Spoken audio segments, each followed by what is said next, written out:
Good morning, everybody. It's that time again. Little morning coffee. We're going to discuss what's next for the zombie group build. This one could be a little tricky though, because we got to tear it down to kind of build it back up, and yet still preserve. I want to preserve the majority of what we're looking at here. So let's get through this intro. We're going to discuss a few things about the poll we did on the Model Car Techtalk page, and we're going to show you the next zombie build that myself and my co-host Paul over at Left Coast Model Car Builds have been doing for quite a while. We are actually on our second annual of this group build, and it's a lot of fun. So be right back.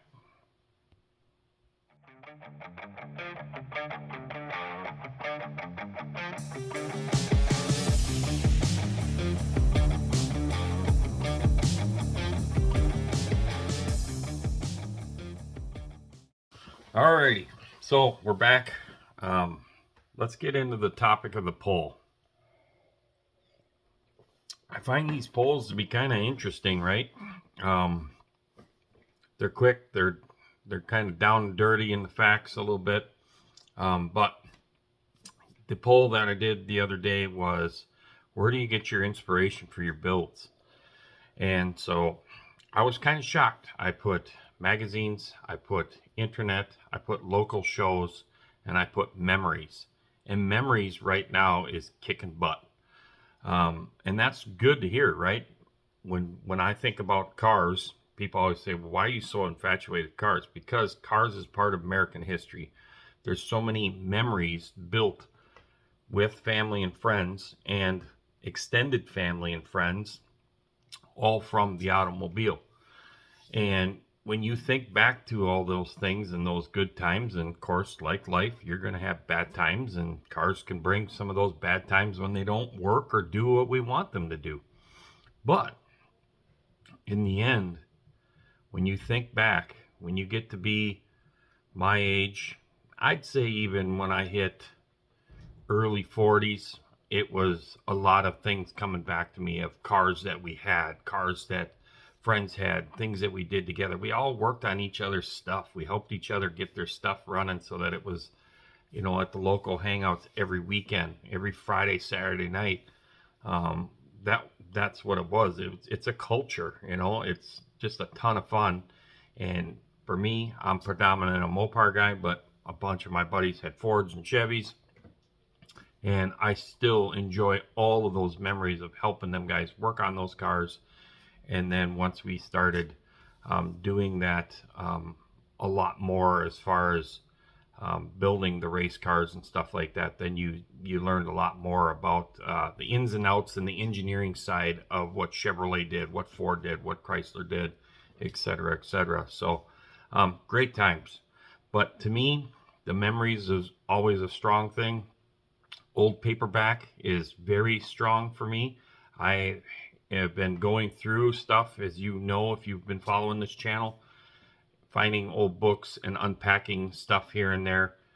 It's kind of funny. We're unpacking stuff still, but yet we're going to probably have to pack it all up just to get it out of this state. But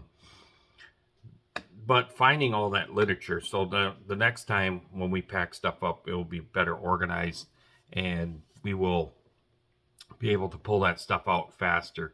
The thing with old magazines is the pictures, some of the stuff is very hard to find. Like, I've tried finding certain race cars and certain show cars that were in like Hot Rod, Popular Hot Rod, Carcraft magazine, Super Chevy, all of that stuff. And it's very hard unless you have the correct wording or verbiage that you're searching to even come up with that. Some of that stuff I don't think has even been digitally copied and put into the internet yet. So that's where these old vintage books come in huge. So there's a lot of those builds that I have on my memory. So somebody asked me the question, well, why are you doing that with the group build from the video yesterday where you're trying to blend it all into 3 because it's helped support all the other channels that are creating these group builds, and yet I'm doing what I want to work on, because I have a long laundry list, which I'm sure a lot of my fellow modelers have as well, of things that you'd want to build due to memories, or paperback literature. I'd say there are some stuff that you go to new shows and you'll see that I might want to recreate, but more than anything, the thing that inspires me from like today's local car shows and stuff like that is some of the attention to detail. That's really what I look at is, okay, I can incorporate that on this car, especially say a hot rod. Okay, where did they have this and where did they put this component? And then you can go look at a real car and you get a little bit better idea if you're customizing. Yeah, I'll put this here, I'll move this over here. So, but anyhow, enough of that. Thanks to everybody on the Model Car Techtalk page that participated yesterday. That was really cool. There are going to be more of those. I'm hoping that we get more people to post pictures of their builds. We definitely changed the banner quite often on that page on Facebook, and we kind of showcase people's builds on there. It's been very good group, very good support, and it's a lot of fun over there. So enough of that. Let's dig into what is the next zombie group build. Let's flip this camera around and show you. Alrighty, so for me, I got quite a few of these rebuilders, and right now this is kind of what I'm mainly looking for right now on some of these model shows and stuff is parts and pieces for these, right? So I need like swap meet time like you would with a real car. I acquired a small collection about a year or so ago now, and there's some of these builds like this, plus I have some other ones that I found at yard sales. I have some others of my own that are quite trashed, from rolling around over 30 years of moving around in a box. But this thing here just screams some really neat attitude, right? So what I want to do is I got to kind of break it down and because it's pretty, pretty clapped out here. Everything is just kind of coming apart. So it wants to fall apart as it is. So what I want to do is take it down and kind of leave the bare bones of the thought process of the original model builder for this thing. So we're going to definitely leave steely wheels on there. They've got like a cheater slicks on this thing, so we're going to leave the cheater slicks. In fact, I think we're going to repurpose these wheels and tires altogether. We're just going to use these wheels and tires. We've got to basically clean up the body. It's got a lot of baked in dust into it, and a lot of people are probably going, well, that's patina you can't replicate. It's true, but that's just not what I wanted to do. The person that did this is a personal friend of mine, and I want to make it look just very clean and crisp. That's the best way to put this. I don't want it to look like a junkyard barn find, because that was not his intention when he did it either. So we will probably clean this thing down. There's a few mold lines in it that didn't get taken out, and then we will re-prime this thing in a flat black, and then maybe put a flat clear over it to protect it. But I'm kind of on the fence if I'm going to like bare metal foil some of this trim stuff on here. We're still thinking about that. Like I said, you can see there's a mold line right in there. But the biggest thing that I got to do at NNL North and some of these other shows this year is this is all I have for it. So I need to find, I believe this is the AMT. Let's see. Yep, AMT. This is the 50 Chev. So I need to find the windows, the bumpers, the grille, and the headlights. I'll probably even look on the old eBay, because sometimes you'll find some of that stuff on eBay as well. Parts kits or whatever. That's what I'm gonna do. So we're gonna make some changes to this thing. We're gonna love to see this thing back in its glory. Put some primer on there. Like I said, these cars always had some phenomenal trim, so I'd kind of like to bare metal foil some of the trim on this thing, just kind of make that stand out. The seats and stuff are all loose inside there, things of that nature. We'll just kind of give it a really neat classic look again, and just have fun with it. Now, they also had this inline 6 in there.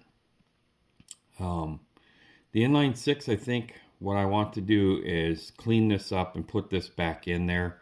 I'm gonna have to, I think it's got like exhaust manifolds on it, but I think what I want to do is make a header for it, or see if there's a header that I can print, and then do like a header with a split header deal on there, and then run the dual exhaust out the back, and just kind of black wash this thing and make it look cool. And then of course do a little plumbing, maybe put a distributor in there and wire that up. I think that'd be kind of neat.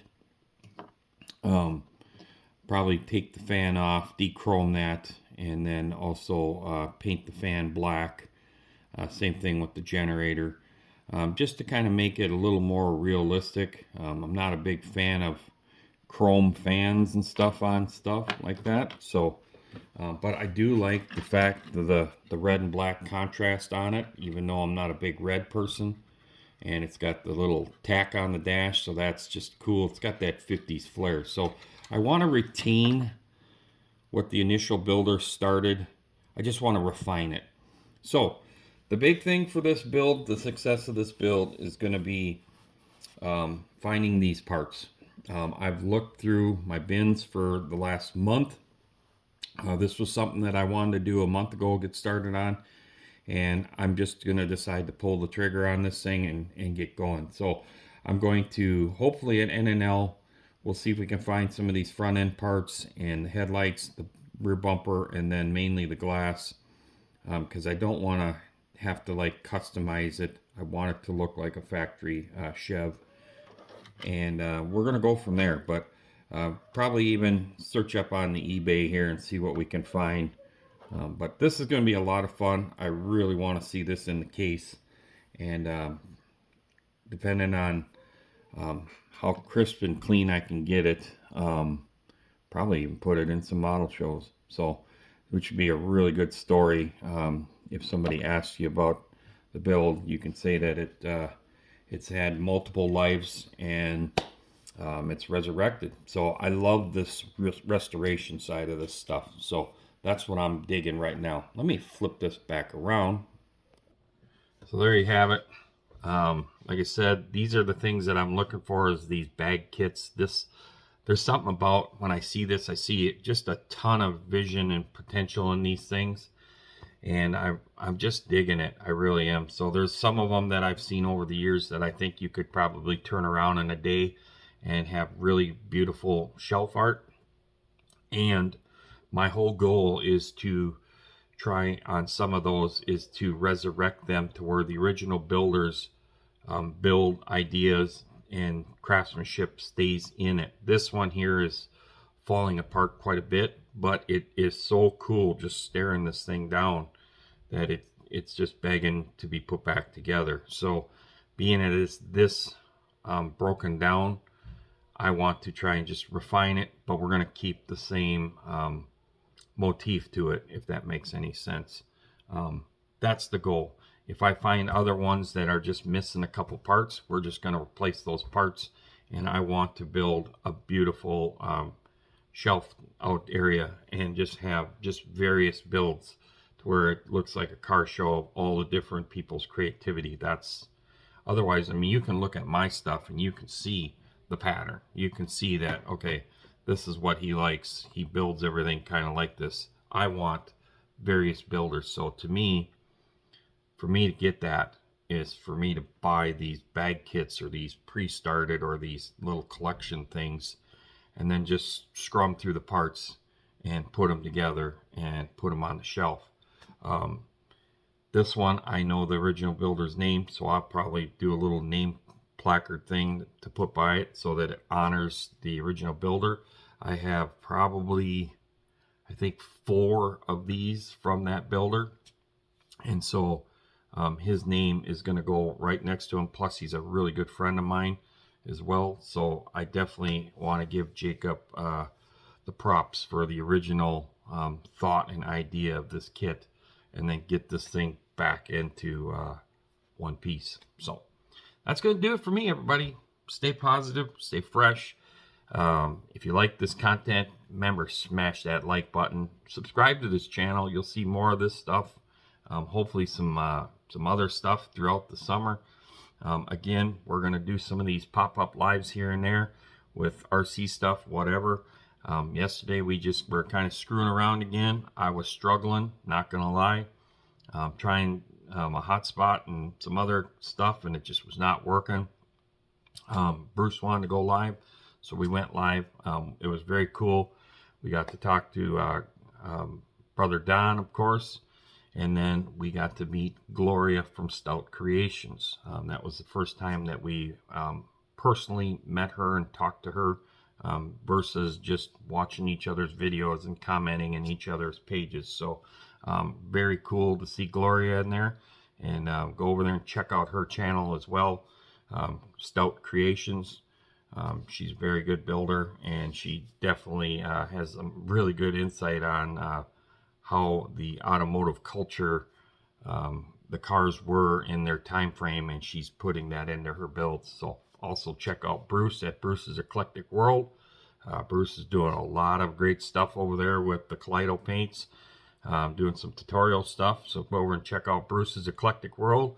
And of course, check out my buddy Paul over at Left Coast Model Car Builds, my co-host on this zombie group build stuff.